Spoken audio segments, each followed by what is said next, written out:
प्रयागराज माघ मेले में अब आस्था की नहीं सियासत की डुबकी लगाई जा रही है।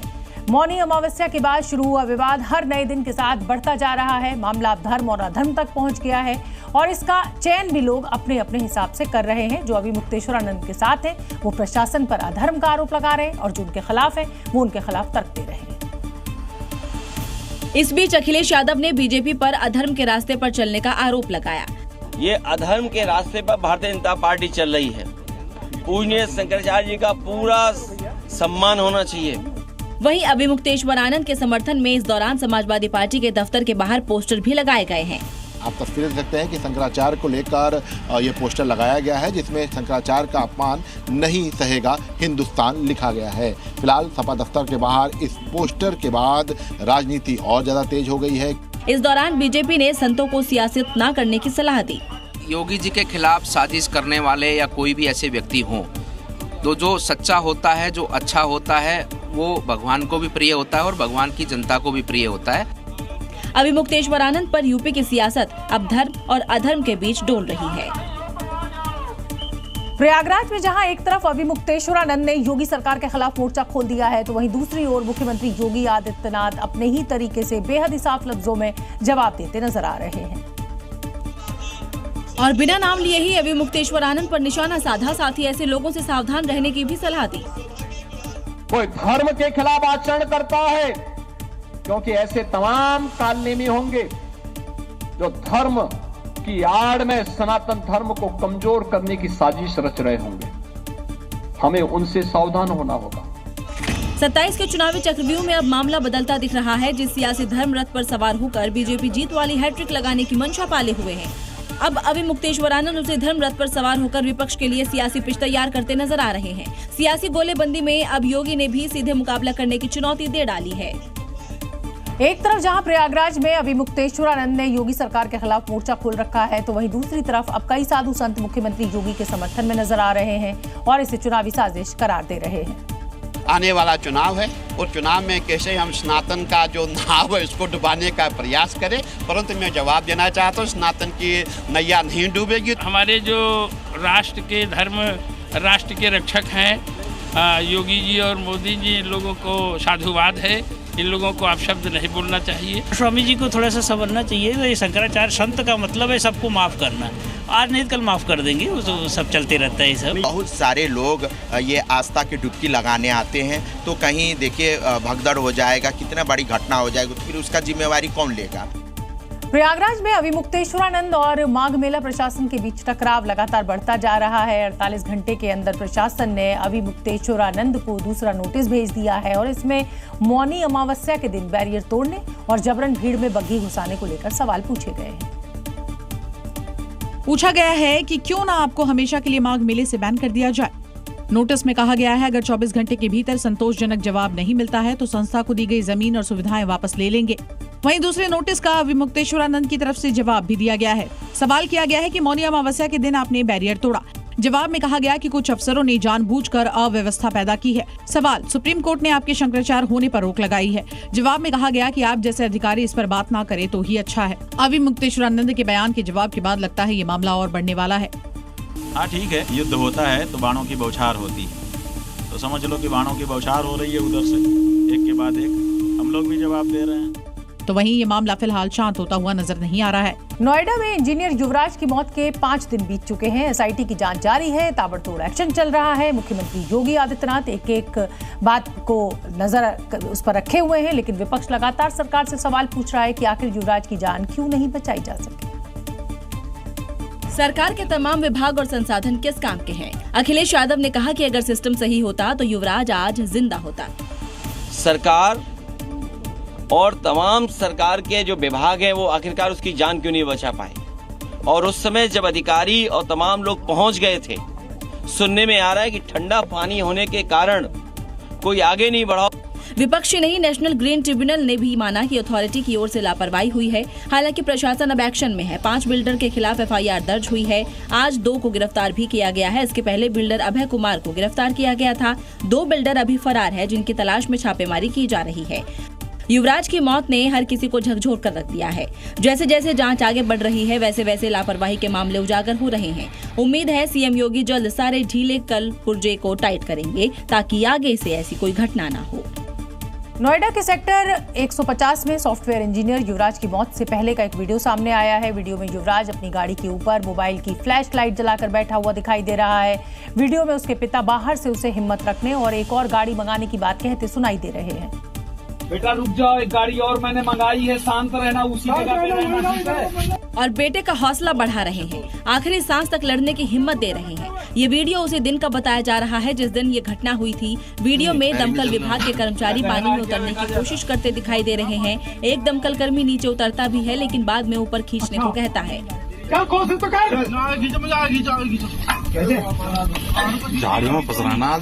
युवराज के पिता भी उससे पानी की गहराई के बारे में पूछते हैं।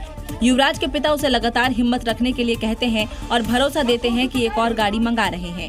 बेटा रुक जाओ, एक गाड़ी और मैंने मंगाई है, शांत रहना, उसी जगह पे रहना, ठीक है? हालांकि इन प्रयासों के बावजूद युवराज की गाड़ी धीरे धीरे पानी में नीचे चली गई।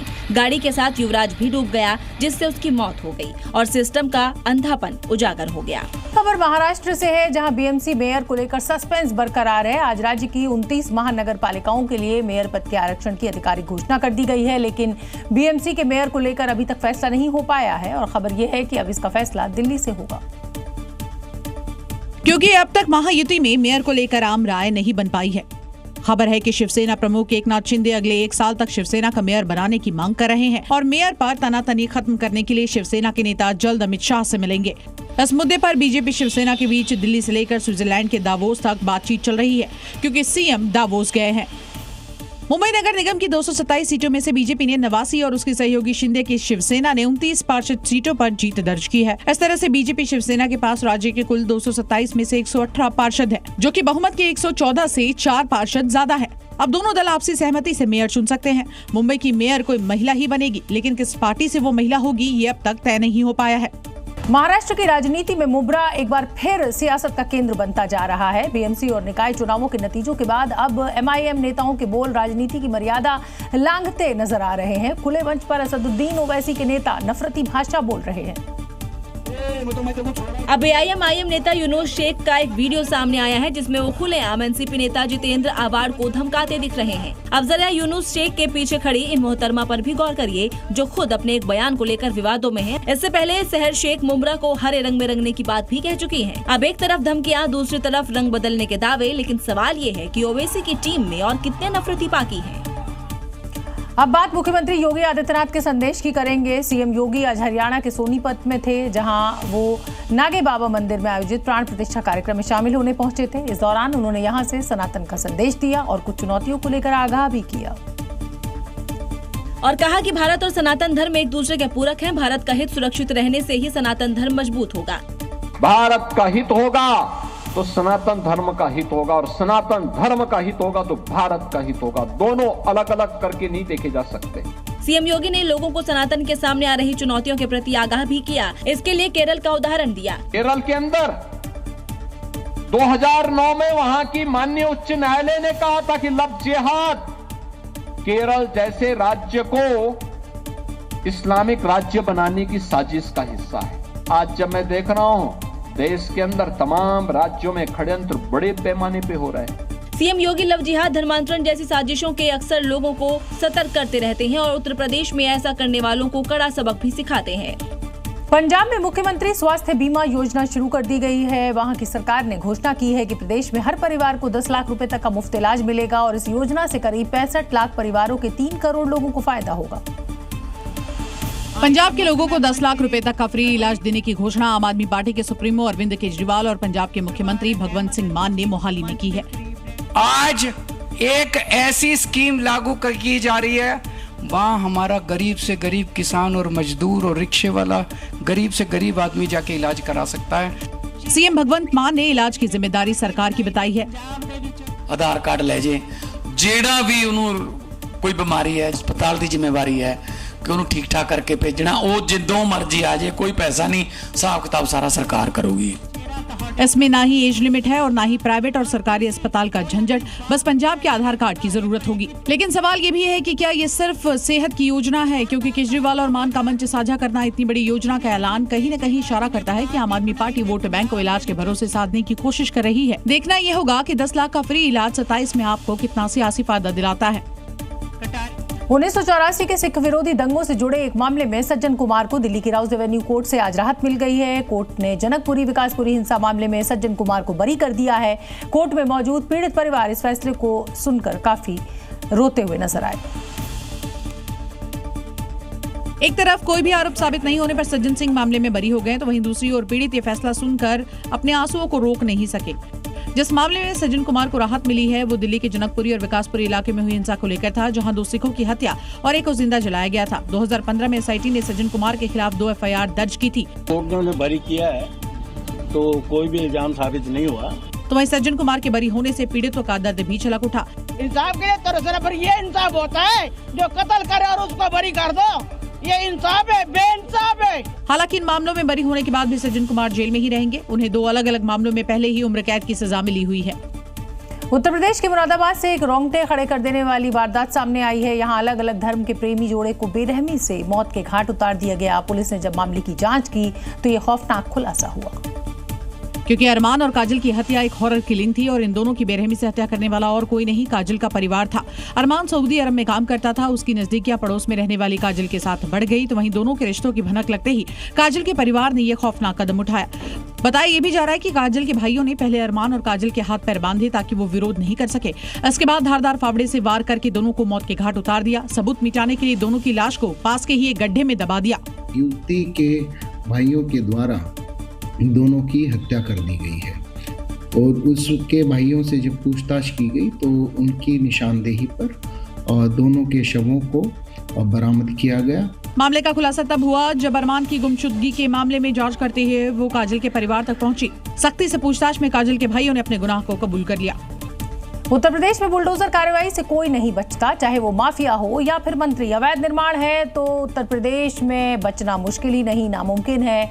अंबेडकर नगर और आगरा से ऐसी ही तस्वीरें हमें मिली हैं। जहां बुलडोजर कार्रवाई की गई, ये 2 तस्वीर आपको इस बात की गवाही दे रही होगी कि जो अवैध है वो बाबा के राज में टूटेगा ही। पहली तस्वीर अंबेडकर नगर की है, जहां अतिक्रमण हटाओ अभियान के दौरान महाराष्ट्र सरकार के पूर्व मंत्री और कांग्रेस नेता नसीम खां के मैरिज लॉन को ध्वस्त कर दिया गया। वहीं इस दौरान विवाद भी हुआ, लेकिन बावजूद इसके अतिक्रमण को हटाया गया। ऐसी ही तस्वीर आगरा से दिखी, जहां नियमों के विपरीत निर्माण पर आगरा विकास प्राधिकरण का बुलडोजर चला। अवैध निर्माणों को ध्वस्त कर दिया गया। दरअसल यहां पर अवैध प्लॉटिंग कर कॉलोनी को तैयार किया जा रहा था। ऐसी ही 2 कॉलोनियों पर प्राधिकरण की टीम ने की बुलडोजर के ध्वस्तीकरण की कार्रवाई। यानी बाबा के राज में अगर अवैध तरीके से निर्माण करोगे तो बख्शे नहीं जाओगे। उत्तर प्रदेश में अवैध कब्जे को लेकर मुख्यमंत्री योगी आदित्यनाथ का संदेश एकदम साफ है। जहां अवैध कब्जा है वो मिट्टी में मिलकर रहेगा। बाराबंकी में भी इस आदेश की तामील की गई, जहां गांव की जमीन पर एक भूमाफिया के अवैध कब्जे को बुलडोजर ने ध्वस्त कर दिया। बुलडोजर की ये चोट रियल एस्टेट माफिया अबू बकर उर्फ बाबा पठान की उस हिमाकत पर है, जो ये सोच बैठा था कि यहाँ अवैध निर्माण के महल खड़े कर देगा और उसका कोई कुछ नहीं बिगाड़ पाएगा। बुलडोजर की इस दहाड़ ने बाबा पठान की सारी हेकड़ी निकाल दी। देखो कैसे बुलडोजर बाबा पठान के अवैध निर्माण की ईंट से ईंट बजा रहा है, कब्जा की हुई जमीन पर बने घरों को जमींदोज कर रहा है। गांव की जमीन पर हुए अवैध कब्जे पर जब बुलडोजर ने आक्रमण किया तो चंद मिनटों में सारी जमीन को बाबा पठान के कब्जे से मुक्त कर दिया। देखते ही देखते बुलडोजर ने पूरे अवैध निर्माण को ध्वस्त कर मिट्टी में मिला दिया। ये अवैध कब्जा करने वाले रियल एस्टेट माफिया बाबा पठान पर कई मामले दर्ज है और वो लंबे समय से फरार चल रहा है। अयोध्या आज एक बार फिर सनातन गौरव के ऐतिहासिक क्षण का साक्षी बना। अयोध्या की पावन धरती पर भगवान श्री राम के लिए दिव्य कोदंड पहुंचा, जिसे श्री राम ट्रस्ट ने स्वीकार भी किया। 286 किलोग्राम वजनी ये भव्य कोदंड 3 जनवरी 2026 को उड़ीसा के राउरकेला से रवाना हुआ था। ये कोदंड केवल शस्त्र नहीं बल्कि शक्ति के साथ संयम का प्रतीक है। भगवान श्री राम ने कोदंड का इस्तेमाल धर्म की रक्षा के लिए किया था। मान्यता है कि रामेश्वरम के पास कोदंड रामस्वामी मंदिर उसी स्थान पर स्थित है जहां समुद्र ने प्रभु श्री राम से क्षमा मांगी थी। इस 5 भव्य कोदंड को सोना, चांदी, तांबा, लोहा और जिंक इन 5 धातुओं से करीब 8 महीने में तैयार किया गया है, जिसकी लंबाई 8 फीट और 2.5 फीट चौड़ाई है। उड़ीसा से अयोध्या तक इसकी यात्रा करोड़ों लोगों को सनातन धर्म से जोड़ती रही है और आज अयोध्या एक बार फिर आस्था, इतिहास और सनातन का गवाह बन गया है। खबर मेरठ से, जहां सुसाइड बॉम्बर उजैद की तलाश तेज कर दी गई है। जम्मू कश्मीर से लेकर उत्तर प्रदेश तक पुलिस आतंकी उजैद की तलाश में जुटी है। मेरठ में पुलिस की रेड के बाद अब उजैद फरार है। खबर सामने आने के बाद मुख्यमंत्री योगी आदित्यनाथ आज मेरठ पहुंचे और कार्यक्रम में हिस्सा लिया। अब उम्मीद की जा सकती है कि उजैद जहां भी होगा, उत्तर प्रदेश पुलिस उसे ढूंढ निकालेगी, क्योंकि सीएम योगी के काम का स्टाइल ही यही है, कोई गलत करे तो उसे छोड़ना नहीं है और उजैद के इरादे तो बेहद ही खतरनाक है। आज मेरठ में पुलिस इसके घर पहुंची, लेकिन वहां ताला लगा हुआ था। उजैद के घर के पास उत्तर प्रदेश की पुलिस यहां पर लगातार न केवल गश्त लगा रही है बल्कि उसकी तलाश भी कर रही है। बाइक से भगाने वाला उसका वीडियो भी सामने आ चुका है। जब पुलिस इसके घर रेड मारने पहुंची, नोटिस चिपकाया तो ये पकड़े जाने के डर से भाग गया। साल 2024 में उजैद कुरैशी जम्मू कश्मीर गया था और वहां पर वो अलकायदा के संपर्क में आया था। उसके बाद से वो लगातार स्लीपर सेल की भूमिका में थी। जम्मू के बाहू फोर्ट इलाके में इस पर भी केस दर्ज किया गया था। व्हाट्सएप चैट से उजैद का टेरर चैप्टर का बड़ा खुलासा हुआ था। ये वेस्ट यूपी में स्लीपर सेल के रूप में काम कर रहा था, जिसके बाद यूपी एटीएस एक्टिव हुई। उजैद के ठिकाने की जानकारी जुटाने के लिए आसपास के लोगों से पूछताछ की जा रही है। पुलिस ने इलाके में यहाँ सतर्कता और बढ़ा दी है और किसी भी संदिग्ध गतिविधि पर नजर रखी जा रही है। आगरा के सैयद दाऊद अहमद पर अवैध धर्मांतरण का आरोप लगा है और उसकी गिरफ्तारी के लिए उत्तर प्रदेश पुलिस मध्य प्रदेश के भोपाल पहुंच गई है। हालांकि पुलिस को दाऊद तो नहीं मिला, लेकिन उसके घर पर नोटिस चिपकाकर 5 फरवरी तक सरेंडर का अल्टीमेटम यूपी पुलिस ने दिया है। अगर 5 फरवरी तक दाऊद आगरा की कोर्ट में हाजिर नहीं होता तो उसे भगोड़ा घोषित कर उस पर कुर्की वाला चाबुक चलाया जाएगा। उसकी एक एक संपत्ति को योगी फोर्स कुर्क कर लेगी।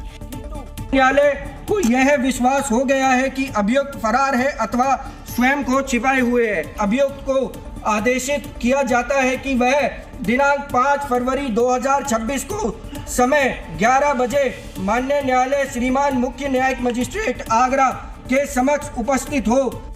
जिस आरोप में दाऊद को पकड़ने के लिए योगी फोर्स भोपाल तक पहुंच गई, वो आगरा में अवैध धर्मांतरण का सिंडिकेट चला रहा था। कोर्ट से उसका गिरफ्तारी वारंट भी जारी हो रखा है, लेकिन गिरफ्तारी की भनक लगते ही वो फरार हो गया।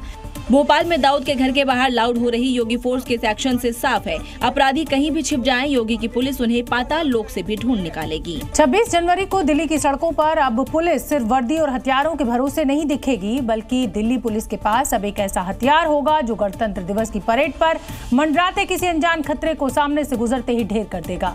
जी हाँ, अब संदिग्ध चेहरे की पूरी कुंडली पल भर में खुल जाएगी और ये कुंडली खोलेगा पुलिस कर्मियों का ये काला चश्मा, जो दिखने में नॉर्मल काले चश्मे जैसा है, लेकिन इसकी ताकत किसी हाईटेक हथियार से कम नहीं है, क्योंकि ये एआई तकनीक से लैस है। अब आतंकी हो या शातिर अपराधी, चश्मे से नजरें मिलते ही उसकी कुंडली खुल जाएगी। खास बात यह है कि ये पूरी तरह स्वदेशी है और 26 जनवरी के समारोह में कर्तव्य पथ और आसपास तैनात पुलिसकर्मी इस स्मार्ट चश्मे के साथ सुरक्षा संभालेंगे। यानी दिल्ली पुलिस की ये थर्ड आई अपराधियों के लिए सबसे बड़ा डर बनने वाली है। इस एआई चश्मे में face recognition technology, high tech camera और एडवांस सॉफ्टवेयर है जो मोबाइल से कनेक्ट रहेगा। जैसे ही कोई संदिग्ध चश्मे के सामने आएगा, सिस्टम उसे स्कैन करेगा और अगर उसका चेहरा डेटाबेस से मैच होता है तो फिर चश्मे में रेड फ्रेम नजर आएगा और पुलिस तुरंत अलर्ट हो जाएगी। इस सिस्टम में करीब 65,000 आतंकवादियों और अपराधियों का डेटा फीड किया गया है। उत्तर प्रदेश में मुख्यमंत्री योगी अपराधियों के काल हैं, क्योंकि यहाँ अपराधियों का ऐसा हिसाब होता है कि वो अपने पैरों पर चलने लायक तक नहीं बचते। जब पुलिस एनकाउंटर करती है तो अपराधी अपराध से तौबा करने लगते हैं। ये बात अब बरेली के इस बदमाश लकी को भी समझ में आ गई होगी। हत्या के आरोप में फरार चल रहे लकी का सामना जब योगी फोर्स से हुआ तो एक नहीं दोनों पैर में गोली लगने पर दर्द से कराह उठा। मिर्जापुर में अस्पताल पहुंचे इस बदमाश का भी योगी फोर्स के बुलेट ने हिसाब किया। जब धर्मांतरण गैंग चलाने वाले फरीद ने पुलिस पर गोली चलाने की हिमाकत की तो जवाब में लंगड़ा हो गया। वहीं बहराइच में भी बदमाश जाफर का ऐसा ही अंजाम हुआ। गो तस्करी करने वाले जाफर का पुलिस ने हाफ एनकाउंटर कर दिया। मैं यहाँ पे इस बात के लिए आया हूँ कि अगर वो करेगा तो भुगतेगा भी, और इसीलिए मैं यहाँ पे आया हूँ। यूपी में बदमाशों पर अब योगी का हंटर चलता है तो कुख्यात से कुख्यात बदमाश भी पैरों पर नहीं चल पाते। बुलंदशहर, सोनभद्र और कानपुर में भी अपराधियों का यही अंजाम हुआ। अगली खबर भी उत्तर प्रदेश से ही है। प्रतापगढ़ से एक खबर, जहां पुलिस ने ब्लॉक प्रमुख सुशील सिंह को जमीन विवाद में गिरफ्तार कर लिया है, लेकिन जब उससे पूछताछ हुई तो एक बड़े मामले का पता चला, और इतना बड़ा मामला कि रातों रात उसकी सुरक्षा बढ़ानी पड़ी। आप तस्वीरों में भी देख सकते हैं, बेलकरनाथ का ब्लॉक प्रमुख सुशील सिंह और उसके 2 भाई पुलिस की गिरफ्त में हैं। पुलिस उनकी सुरक्षा को लेकर अतिरिक्त सतर्कता बरत रही है। कोर्ट ले जाते वक्त सभी को हेलमेट और बुलेट प्रूफ जैकेट पहनाया गया। पुलिस ने उसके आसपास सुरक्षा घेरा भी बनाया। इस दौरान पूरे इलाके को छावनी में बदल दिया गया। सुशील सिंह प्रतापगढ़ और आसपास के जिलों में ड्रग्स की तस्करी करता था। ऐसा करके उसने करोड़ों रुपए की बेनामी संपत्ति अर्जित की। सुशील और इसके 2 भाइयों पर पिछले साल 21 जुलाई को जमीन विवाद में 2 भाइयों के मर्डर का भी आरोप है। ड्रग्स सिंडिकेट से जुड़े होने और उसकी जान के संभावित खतरे को ध्यान में रखते हुए उसे इस तरह की सुरक्षा दी गई। बीजेपी नेता संगीत सोम अपने तीखे तेवरों के लिए जाने जाते हैं। इस बार वो मेरठ में पुलिस वालों को ही सत्ता की हनक दिखाने लगे। मामला तब का है जब मेरठ में मुख्यमंत्री के कार्यक्रम के दौरान पुलिस ने उनके सुरक्षा काफिले को रोक दिया था, जिससे वो इतने बिफर गए कि पुलिस अधिकारी को खुराक देने की धमकी देने लगे।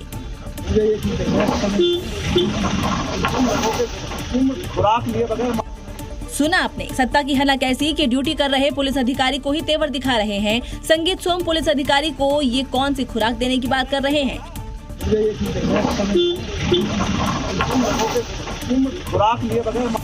जब पुलिस ने सुरक्षा टीम को सीएम के कार्यक्रम में जाने से रोका तो संगीत सोम अड़ गए। पुलिस अधिकारियों ने भी आला अफसरों को फोन पर इसकी खबर दी।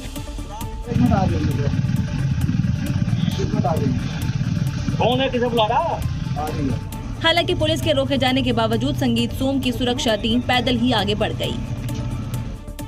उत्तर प्रदेश के मेरठ में बीजेपी के महानगर अध्यक्ष विवेक रस्तोगी एक एसएचओ पर भड़क गए और उनका दिमाग ठीक करने की बात कहने लगे। मेरठ के सर्किट हाउस के बाहर दोनों में गहमा-गहमी हुई, जहां कुछ देर बाद डिप्टी सीएम ब्रजेश पाठक आने वाले थे।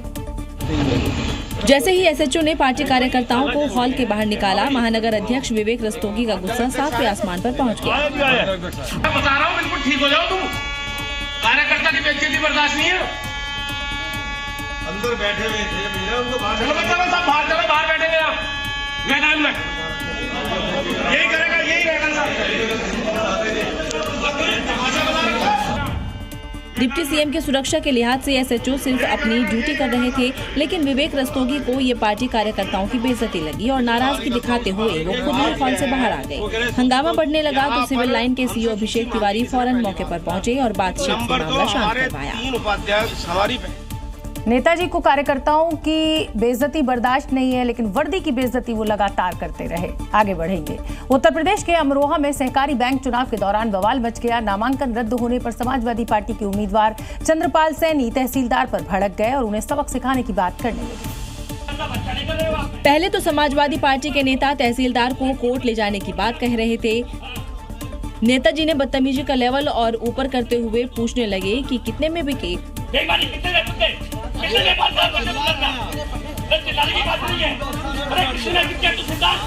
इस दौरान वहां मौजूद पुलिस वाले उन्हें समझाने की कोशिश करते रहे, लेकिन बात अब अबे तबे और तू तड़ाक पर आ गई। मामला बढ़ा तो मोर्चा हसनपुर के सीओ पंकज त्यागी ने संभाला। पहले तो उन्हें भाषा का सही इस्तेमाल करने को कहा और जैसे ही सीओ साहब गर्म हुए, एसपी नेता की सारी अकड़ निकल गई।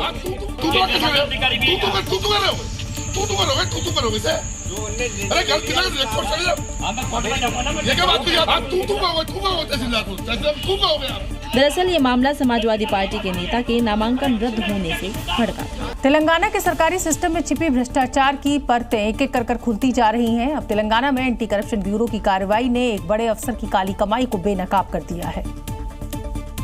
नोटों के ये बंडल तेलंगाना के डिप्टी कलेक्टर वेंकट रेड्डी के घर और उनके रिश्तेदारों के ठिकानों से मिले हैं। एसीबी की तलाश के दौरान करोड़ों रुपए की बेहिसाब संपत्ति सामने आने का दावा किया गया है, जिसमें एक रेजिडेंशियल विला, एक रेजिडेंशियल फ्लैट, 2 रेजिडेंशियल प्रॉपर्टी जिनकी कीमत 4.5 करोड़ है, एक कमर्शियल दुकान 60 लाख, 8 प्लॉट जिसकी कीमत 65 लाख है, 14 एकड़ से ज्यादा की खेती है, 2 4 पहिया वाहन है, 297 ग्राम सोना बरामद हुआ है, 30 लाख कैश और बैंक बैलेंस 44 लाख जब्त किया गया है। गौर करने वाली बात यह है कि वेंकट रेड्डी वही अधिकारी है जिन्हें 6 दिसंबर को इंचार्ज डिस्ट्रिक्ट एजुकेशन ऑफिसर रहते हुए एक स्कूल को परमिशन देने के बदले 1 लाख रुपए की रिश्वत मांगते हुए रंगे हाथों पकड़ा गया था। अब एसीपी ने 8 जगहों पर 8 स्पेशल टीमों के साथ छापे मारे, जिसमें पता चला कि ये अवैध संपत्ति का खेल 2008 से चल रहा था। फिलहाल एसीबी की कार्रवाई जारी है और सवाल है कि सरकारी पद की आड़ में और कितनी काली कमाई सामने आएंगी। उत्तर प्रदेश के संभल से एक ऐसी कहानी सामने आई है जिससे रिश्तों पर भरोसे की नींव को ही हिलाकर रख दिया। जहां शादी के एक नहीं कई मंडप सजे, बैंड बाजा बजा और 7 फेरे हुए और फिर एक साथ 5 दुल्हन गायब भी हो गई। महज 1 महीने के भीतर गांव के 5 लड़कों की शादियां हुई और सारे के सारे लाखों रुपए की ठगी का शिकार हो गए। दरअसल एक गांव के लड़के भोला की शादी आरती से हुई। 2 दिन तक आरती ने बहू बनकर सबका दिल जीत लिया, लेकिन तीसरी रात मायके जाने के बहाने 10,000 नकदी और 30,000 के जेवर लेकर फरार हो गई। गांव में हड़कंप मच गया। पुलिस आई, जांच हुई तो पता चला कि गांव के 4 और लड़कों के साथ एक जैसी ठगी हुई है और इस ठगी को अंजाम दिया खुद को मैरिज ब्रोकर बताने वाली एक महिला ने, जिसने हर परिवार से 50,000 से 1 लाख रुपए तक वसूले। इस महिला ने जितनी शादी कराई वो सारी दुल्हन घर का कीमती सामान भरकर भाग निकली। हालांकि गांव वालों की सतर्कता से एक दुल्हन पकड़ी गई। अब पुलिस फर्जी शादी गिरोह को लेकर इससे पूछताछ कर रही है। सड़कों पर अक्सर जल्दी के चक्कर में लोग खुद के साथ साथ दूसरों की जान को भी जोखिम में डाल देते हैं। ऐसी एक तस्वीर झारखंड के देवघर से आई है, जहां रेलवे फाटक क्रॉस करते समय एक ट्रक ट्रेन की चपेट में आ गया, जिसकी तस्वीर भी अब सामने आई है। एक तरफ ट्रेन आ रही है जबकि दूसरी तरफ ट्रक का आधा हिस्सा रेलवे लाइन पर है। महज 6 सेकंड में ये टक्कर हुई और हड़कंप मच गया। दरअसल रेलवे फाटक खुले होने की वजह से ट्रक रेल लाइन पार करने लगा। खतरे को भांपते हुए लोको पायलट ने तुरंत इमरजेंसी ब्रेक लगाया और ट्रेन की गति को कम कर दी, लेकिन ट्रेन पूरी तरह से रुक नहीं पाई और इंजन की टक्कर ट्रक से हो गई। इस पूरे घटना को ध्यान से देखिए। ट्रक ड्राइवर को रेलवे फाटक क्रॉस करने की जिद थी तो वहां खड़े खड़े लोगों को ट्रेन जाने का इंतजार था, लेकिन ट्रैफिक होने की वजह से वो पूरा ट्रक नहीं निकल सका और नतीजा ये हुआ कि वो हादसे का शिकार हो गया। वहीं इस दौरान कई बाइक सवार ट्रक के नीचे आ गए। गनीमत की बात ये रही कि किसी की भी जान नहीं गई। मध्य प्रदेश के उज्जैन में पुलिस की बड़ी कार्रवाई देखने को मिली। यहाँ 21,000 लीटर से ज्यादा अवैध देशी शराब को बुलडोजर से नष्ट किया गया। बताया गया कि 1 करोड़ की शराब लंबे वक्त से वेयरहाउस में रखी थी, जिस पर कार्रवाई करते हुए पुलिस ने बुलडोजर से नष्ट कर दिया। इसके लिए प्रशासन की तरफ से बुलडोजर भेजा गया। सबसे पहले देसी शराब की बोतलों को जमीन पर बिछाया गया, जिसके बाद बुलडोजर चलाकर ध्वस्त कर दिया गया। वेयरहाउस में 2,367 पेटियां रखी थी। देसी शराब करीब 21,000 लीटर थी, जिसकी कीमत 1 करोड़ रुपए बताई गई। उज्जैन जिले में कल मदिरा का नष्टीकरण हुआ है। लगभग 5 वेयरहाउसेस से देशी मदिरा जो थी उसका नष्टीकरण किया गया, जो कि लगभग 2100 पेटियां थी, लगभग 23,000 बल्क लीटर और जिसकी कुल कीमत लगभग 94 लाख थी। कार्रवाई के दौरान आबकारी और राजस्व विभाग के ऑफिसर मौजूद रहे। बताया गया कि तराना, उज्जैन, खाचरौद, महिदपुर और बड़नगर के वेयरहाउस में पुराना स्टॉक रखा था।